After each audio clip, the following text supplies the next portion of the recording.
ಎಲ್ರಿಗೂ ಜೈ ಶ್ರೀರಾಮ್. ಇಲ್ಲಿ ಇವತ್ತೊಂದು ಘಟನೆ ನಡೆದಿದೆ. ಇಲ್ಲಿ ಒಂದು ಆಕಳು ಇತ್ತೀಚೆಗೆ ನಿನ್ನೆ ರಾತ್ರಿಯಿಂದ ಒಂದು ಆಕಳು ಇಲ್ಲಿ ಭಾಳ ಒದ್ಲಾಡ್ತಾ ಇತ್ತು. ಯಾಕಂತಂದ್ರೆ ನಾಯಿ ಕಚ್ಚೋದಂತ. ಅದಕ್ಕೆ ಒಂದು ನಮ್ಮದು ಗಮನಕ್ಕೆ ಏನು ಬಂದಂತಂದ್ರೆ ಎಲ್ಲ ಪ್ರತಿಯೊಂದು ಕಾಲನಿಯಲ್ಲಿ ಭಾಳಷ್ಟು ಆಕಳಾಗಲಿ ಗೂಳಿ ಆಗಲಿ ಮತ್ತು ಎತ್ತುಗಳಾಗಲಿ ಹಾಗೆ ಅದಕ್ಕೆ ಬಿಡ್ತಾ ಇದ್ದಾರೆ ರೋಡ್ ಮೇಲೆ.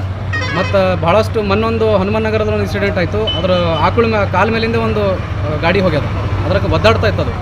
ಸೊ ಎಲ್ಲರಲ್ಲೊಂದು ನಮ್ಮದು ಗೌರ್ಮೆಂಟ್ ಅವ್ರ ಹತ್ರ ಒಂದು ಮನವಿ ಏನು ಅಂತಂದ್ರೆ ಎಲ್ಲ ಆಕಳನ್ನು ಎಲ್ಲ ಒಂದು ಎತ್ತುಗಳನ್ನು ನಮ್ಮದು ಇಲ್ಲಿ ನಿಯರೆಸ್ಟ್ ಗೋಶಾಲೆಗಳೇನು ಇರ್ತಾವೆ ಅಲ್ಲಿ ಅದಕ್ಕೆ ಬಿಡಬೇಕು. ಮತ್ತು ಅದಕ್ಕೆ ಏನಾದರೂ ನೋಡ್ಕೊಳ್ಳೋಕೆ ಅದಕ್ಕೆ ಏನಾದರೂ ಮೇವೊಂದು ವ್ಯವಸ್ಥೆ ಮಾಡಿಕೊಡ್ಬೇಕಂತ ವಿನಂತಿ.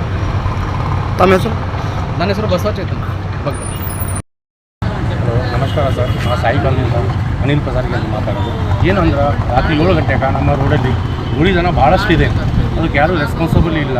ಇಲ್ಲಿ ಬರ್ತಾಯಿದ್ದ ದನಗಳು ರೋಡಿಗೆ ಆಕ್ಸಿಡೆಂಟ್ ಭಾಳ ಆಗ್ತಾಯಿದೆ. ಇವತ್ತೊಂದು ದನ ಪಶು ಸರಿ ಹೋಗಿದೆ, ಇದು ರೆಸ್ಪಾನ್ಸಿಬಲ್ ಯಾರು, ಏನು ಮಾಡಬೇಕು, ಇದಕ್ಕೆ ಏನು ನೀವು ಮಾಡಬೇಕು ಅದು ಮಾಡಂತ ವಿನಂತಿ ನಿಮ್ಗೆ ಕೇಳ್ಕೊತೀನಿ ಅಷ್ಟೇ.